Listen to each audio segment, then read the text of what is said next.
It's our duty to protect and serve. We're going to take that seriously. In this case, it appears that these 5 detectives may have neglected their duty, and even further. As a police department, we will not tolerate it. Sex crimes are among the most heinous crimes we can investigate at the NOPD. Victims do not have time to wait, and they deserve better.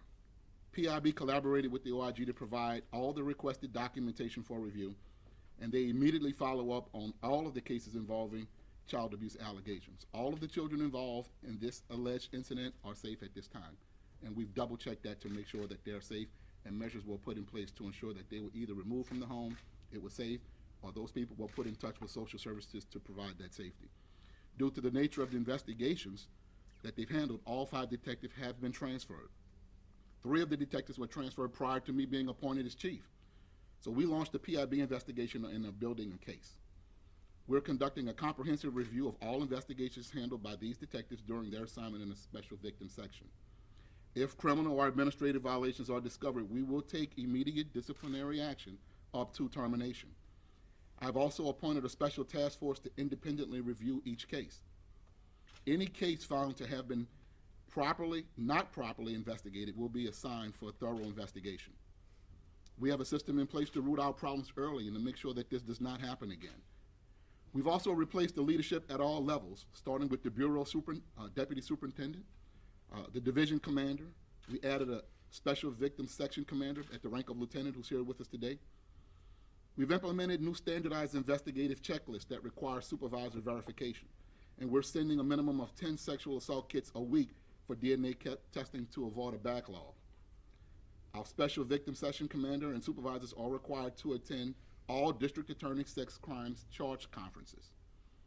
We have supervisory oversight improvements that are in place in the criminal case management system.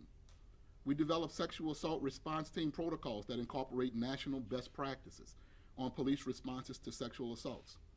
This protocol enables NOPD to connect the victims with service providers, including the New Orleans Family Justice Center and the Metropolitan Center for Women and Children.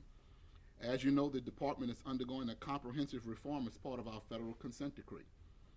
Over the past 4 years, we've been pushing forward a cultural shift at the department on handling domestic violence and sexual assault crimes. That the consent decree outlines specific policy training and techniques to prevent gender-biased policing, and we're actively working to implement these measures. We cleared a backlog of 800 sexual assault kits, and we're implementing an integrated domestic violence protocol with the Family Justice Center, and we've conducted over 2,700 hours of training on this very issue. Just last month, we announced that we're taking it a step further with the Blueprint for Safety initiative, working with federal, state, and local partners more than ever before to ensure coordinated criminal justice response. We've created measures of accountability to ensure complete and accurate reports and supervisory accountability. And we're improving victims' experiences with the criminal justice response. We will begin training all the NOPD leadership next week, followed by training of all patrol officers with our Blueprint for Safety. We will also incorporate this training into our year-round in-service training as well as online training for every member of the department. I want to be clear, this report should not take away from the progress we've made and the hundreds of officers who are doing incredible and great work every day. PIB has launched an investigation into these 5 officers based on the initial allegations from this report. If criminal or administrative violations are discovered, as I said, we will take immediate disciplinary action up to termination. I'm committed to getting this right. This entire team is committed to getting this right, and we're continuing to rebuild the trust between the department and the community.